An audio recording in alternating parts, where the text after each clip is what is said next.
né, uma parte mais educativa, que lembra mais os podcasts normais, né, e tudo Aham. mais. Um momento aulinha, né? Só que eu pedi para você me passar uma coisa, você me passou uma coisa que até eu que entendo, eu falei, fiquei com dificuldade aqui, nisso daqui. A gente falou, Léo, a gente pode falar sobre neurobiologia da alimentação. Eu falei, e aí, como é que é isso? Aham. Carol, me ajuda. Que desafio, né? É, Eu acho que isso é um dos diferenciais, assim, da minha trajetória, né? De ter estudado, de ter feito mestrado, doutorado na área da neurobiologia, da neuroquímica, para compreender melhor o embasamento, né, científico do comportamento alimentar. E aí, quando a gente está falando sobre neurobiologia da alimentação, a gente está falando sobre controles que regulam aquilo que eu falei agora, né, de uma parte mais instintiva, que é o que a gente chama de homeostático, né, para regulação de fome e saciedade, e que é o que muitas vezes a gente foca, né, principalmente naquela visão de, é uma balança energética, né, que controla o que eu vou comer e o quanto eu vou gastar e tal. Então, isso a gente está falando sobre uma regulação que ela é homeostática, né? E que envolve uma integração entre o nosso trato gastrointestinal, o nosso tecido adiposo, todo o nosso corpo regulando e mostrando para o nosso cérebro, né? Informando para o nosso cérebro o nosso estado metabólico para que ele também gere respostas e comportamentos a essa comunicação, a essa integração. Então, a gente tem esse comportamento, esse sistema que regula essa parte mais de fome e saciedade. E a gente tem o que a gente chama de não homeostático, né? Que aí talvez seja uma parte mais nova que a gente entende nessa relação com a comida, que fala muito sobre um sistema que a gente chama de sistema de recompensa. Né? Então, esse sistema de recompensa que libera ali um neurotransmissor que a gente chama de dopamina, é um sistema que é muito responsivo a estímulos que geram motivação e prazer. E a comida é um potente ativador desse sistema. Então, quando a gente está falando sobre comportamento alimentar, escolhas alimentares, a gente tem uma regulação que controla essa percepção de fome e saciedade de acordo ali com nossa balança energética, né?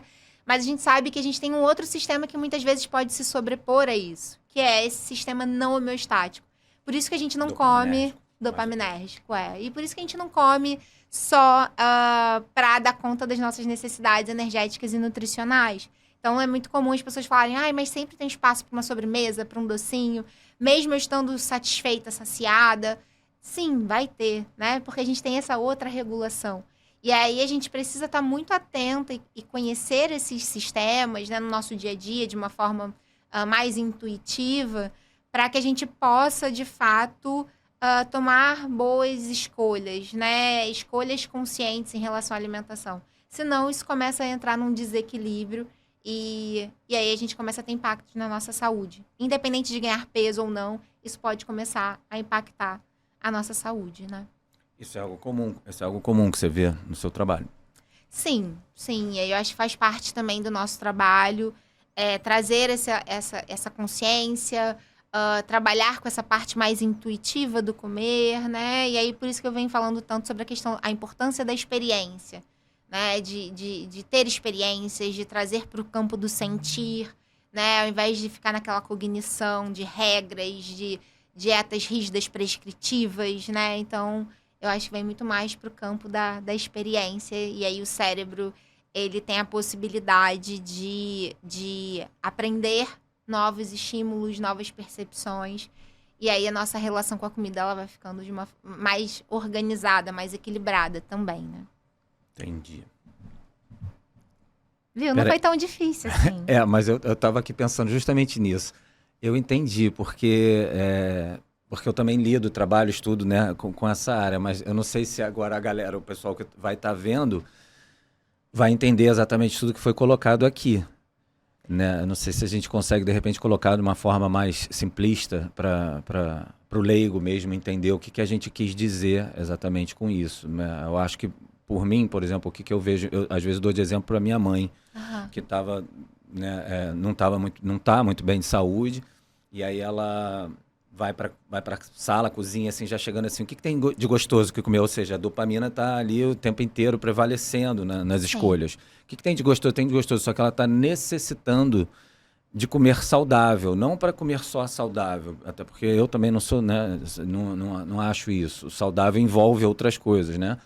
Mas nisso ela acaba pegando um chocolatinho, porque gosta muito, só que o maior problema, eu falo, gente, pode o chocolatinho, só que esse chocolatinho, mesmo pouca coisa, foi suficiente para ela deixar de fazer uma refeição depois. Ela não lanchou, não jantou, não fez alguma coisa, porque agora perdi a fome, não quero mais comer. E aí passa a ser um problema, né? Porque a gente fica só nessa busca desse prazer, fugindo um pouco desse desconforto, né? De comer algo... O problema é que as pessoas entendem, muita gente entende o alimento saudável como não prazeroso, né? Foi educado assim, né? Sim. E não consegue esse equilíbrio dos dois, né? Eu acho que esse é um desafio, né? Por isso que eu falei sobre fator satisfação, né? Quando a gente traz fator satisfação para a comida do dia a dia, né? A gente consegue liberar dopamina, a gente consegue ter prazer e se motivar para comer dessa maneira, né? A questão é, se eu vejo comer nutricionalmente saudável como uma obrigação e a parte mais palatável e mais prazerosa como uma recompensa, né? A gente vai distorcendo essa relação com a comida, né? Então, por isso que é tão importante a gente ter um equilíbrio nesse processo, né? De entender que é possível ter uma alimentação, né, nutricionalmente saudável e prazerosa e que também vai ter espaço dentro de contextos para esses alimentos mais palatáveis e que talvez não tenham tanto valor nutricional, mas precisa de um equilíbrio. Por isso que a gente vem falando tanto sobre a importância de ampliar esse repertório alimentar. Quanto mais monótono, quanto menor for esse repertório, maior é a chance de ter esse tipo de distorção que você estava trazendo. Né? Eu vou falar uma coisa que talvez você não ache muito legal, mas é uma coisa que eu já uso ainda, é uma forma de eu conseguir isso, a busca desse equilíbrio.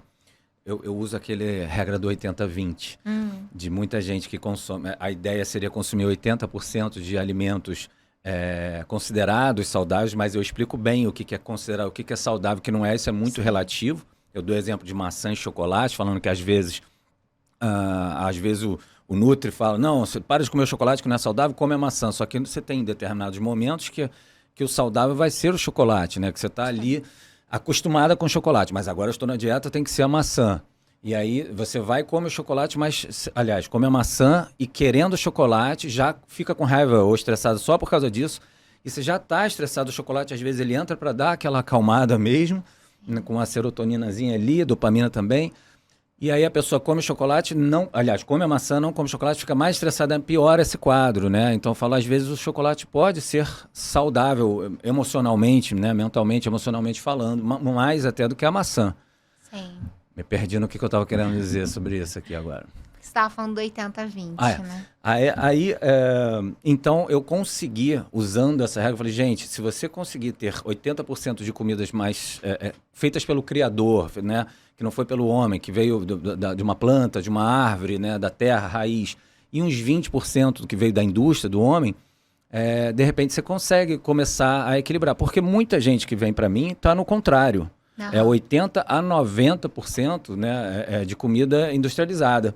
Sim. E aí a gente começa, é claro, nunca é do 880, então para chegar nesses 80-20 com a maioria, mas é um argumento, eu não gosto de regras, né? É a única regra que eu acho que eu costumo colocar e que para muitos pacientes me funcionou, de tipo, diminuir a proporção nisso, que eu falo, nossa, eu já comi 20% do dia hoje de comidas, sabe, gostosinhas. E agora, então, deixa eu tentar partir para uma fruta, né? Para um arroz e feijão. Eu acho que se a gente conseguir, né, com que a base da alimentação seja feita de alimentos, né, in natura e minimamente processados, que é isso que você está trazendo, né, de alimentos que são mais naturais, que a gente compra conforme a natureza nos oferece, né, eu acho que tem muita chance da gente ter, de fato, né, um bem-estar e qualidade de vida, né.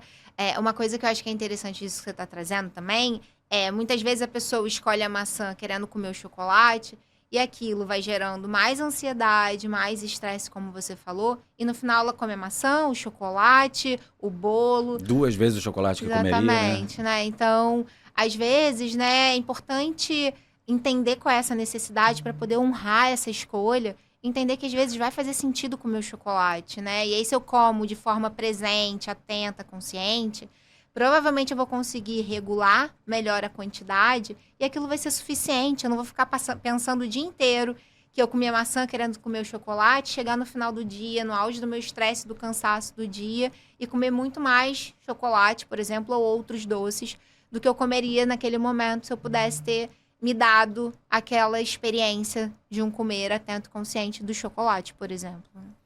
Eu só consegui isso comigo depois da pós, depois de muita conversa com você mesma, depois de muita interação, depois de um contato maior, né? O João foi nosso professor, e você me indicou ele para ser meu supervisor, depois de eu iniciar o processo de Mindfulness, Mindful Eating, com o João. João, um abraço, João Motarelli.